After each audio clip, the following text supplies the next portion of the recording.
邱少云牺牲纪念日，韩国防弹少年团再出辱华事件，抗美援朝是侵略战争。关于抗美援朝，年轻人必须知道的事，敬请关注本期内容。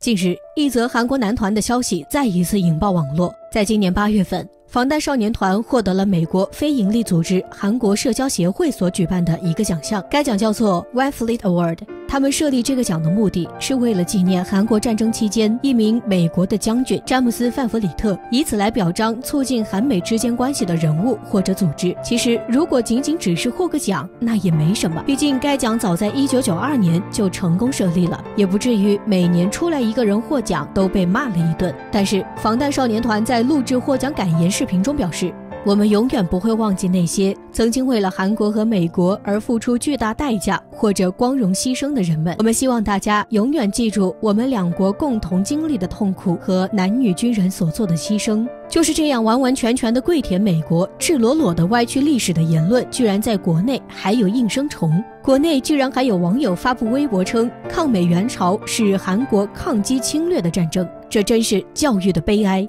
美军在仁川登陆，反对至鸭绿江畔，这就是美国的侵略了。而中国是在第2阶段之后介入的，所以中国是抗击美国侵略无误。有时候真的是感叹国内公知和西方媒体的洗脑能力，能让人毫无自觉地按照他们给定的逻辑复读他们的主张，同时还让人毫无自觉地认为只要复读他们的主张，自己就是清醒的，没有被洗脑的独行者，张口国际社会，闭口世界认同。但是这也侧面反映出我国的舆论长期以来不重视这场战争的后果，而防弹少年团的言论则是完全无视了中国人民志愿军在抗美援朝时的巨大牺牲。或许大家并不清楚，这位所谓的美国将军詹姆斯·范弗里特究竟是何方人士。他曾经出任第8集团军的司令，并且他是唯火力制胜论的忠诚信徒。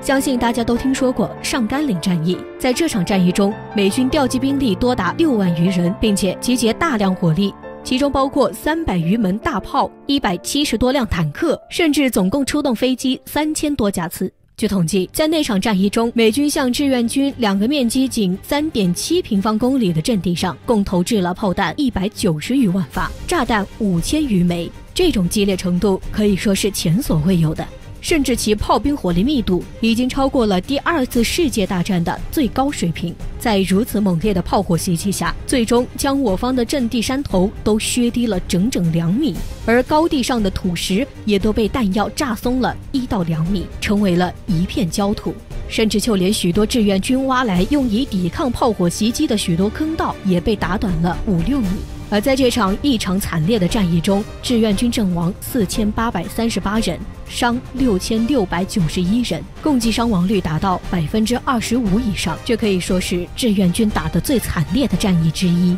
当时的志愿军隐蔽在坑道中躲避美军的炮火攻击，但是如此猛烈的炮火，即使躲避在坑道中，依旧有强烈的冲击波在坑道激荡，有不少人就被震得磕破了舌头和嘴唇。而这还是最轻的，甚至还有一个年仅17岁的小战士被活活震死。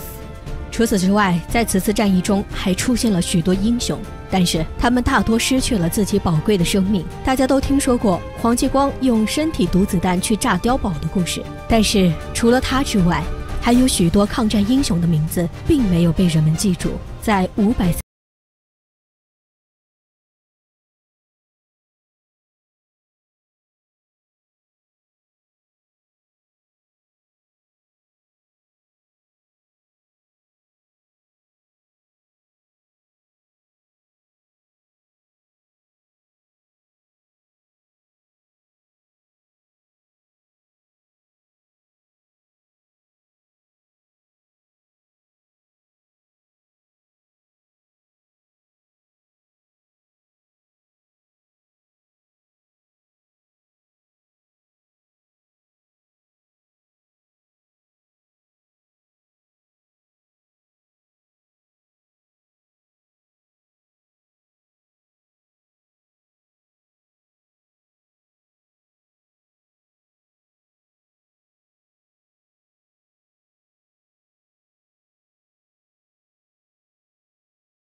年人了，需要为自己的所作所为和自己的言论负责。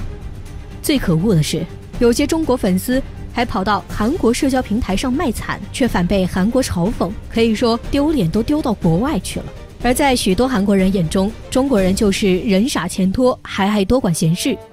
以前在中国出演《刁蛮公主》的韩国女星张娜拉，那时候在中国不火吗？但是在她心中，中国只是一个让她捞钱的地方而已。最近，李孝利在韩国《闲着干什么》这部综艺中，当要求她给自己起一个副角色的名字时，她居然表示自己要叫毛，而且在说之前特意强调到中国发展。或许国内有很多人不知道，在国外，毛就是特指我们伟大的毛主席。但是只要在国外，你说毛，大家就都知道是指谁。结果他就那么轻描淡写，用一种非常轻率的态度说了出来。而这样的例子数不胜数。大家还记得战地记者魏魏从战场归来之后写下的那篇著名的报告文学《谁是最可爱的人》吗？在这篇文章中，记载了那些志愿军们平凡而又英勇的事迹。在冰天雪地中，他们风餐露宿，如果是渴了、饿了，就会随手抓起一把雪吃下去。他们难道不怕冷不怕饿吗？他们也是别人的儿子、丈夫和父亲，他们都是为了祖国的和平抛头颅，付出埋忠骨，何须马革裹尸还。无数年轻的生命永远地倒在了那片土地上。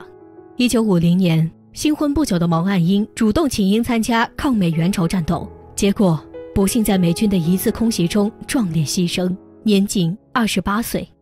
这一天，有人失去了儿子，也有人失去了丈夫。至今，他仍然与那些普通劳动人民的儿子一样，长眠在贵仓中国人民志愿军烈士陵园，永远地留在了异国他乡。而就在10月12号，是战士邱少云牺牲的日子，他参加的也是上甘岭战役，也就是上文所说他们纪念的那名美军将军詹姆斯·范弗里特指挥的战役。相信大部分人都听说过邱少云的故事。在1952年10月12号，邱少云在执行一次潜伏任务中，敌人向他们发射了侦察燃烧弹，一颗燃烧弹正好就落在邱少云身边，火星被溅到了他的身上，引燃了他身上的燃烧液，火烧着他的棉衣、头发和皮肉。可当时水沟就在他的身边，只要他往水沟里一滚，那身上的火就可以熄灭。由于邱少云的任务是要在战斗打响后剪断敌人的铁丝网，所以他埋伏的位置比较靠前，只要一动就很可能会被发现，甚至会导致整个排都被发现。这也就意味着他们这次的行动将会完全失败。但是邱少云自始至终都没有动一下，直至壮烈牺牲，年仅26岁。今天我们能够享受着和平，还可以挥霍着大把的时间和金钱去表达对偶像的喜爱，都是无数的先烈用他们宝贵的生命换来的。当年的中国人民志愿军也有许多不过10几岁的孩子，他们就已经为了国家和人民走上了战场。他们许多人的人生才刚刚开始，就已经戛然而止。他们永远没有机会看到我们的国家如今的大好河山了。虽然艺术没有国家，但是艺术是有祖国的。国家面前无偶像。这些年为了追星，已经闹出了太多的笑话。究竟是什么造就了这些孩子颠倒黑白、是非不分，甚至遗忘了自己国家的历史？抗美援朝是新中国成立、中国人站起来的里程碑事件，彻底改变了此前的中国一盘散沙的局面，是中华民族伟大复兴的起点。这种气壮河山、敢与强敌斗争的英雄气概，在当前严峻的外部环境下具有特别的现实意义。正如外交部发言人赵立坚所说，珍爱和平，以史为鉴，勿忘历史。